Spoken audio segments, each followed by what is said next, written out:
Last time when changing out the broken end link, I saw that the exhaust system had seen some better days, so I want to do something about it before it rusts too much and I have to buy a new one. So we're gonna put some heat resisting coat on there again, make it last another 15 years. So let's get our muffler removed and start from there.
The exhaust is now completely coated and dried and ready to get back installed underneath the car.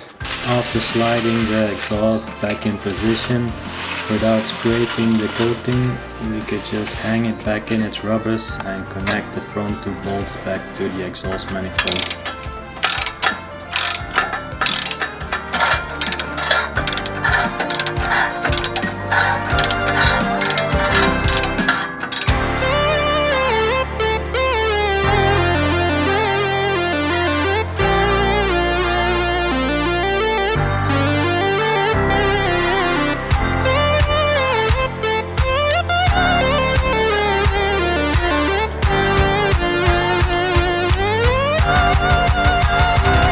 Alright, exhaust is back installed underneath the car and it looks a lot cleaner, so this will be a good thing for the winter with all the salt that they use. So this exhaust can last for another 15 years.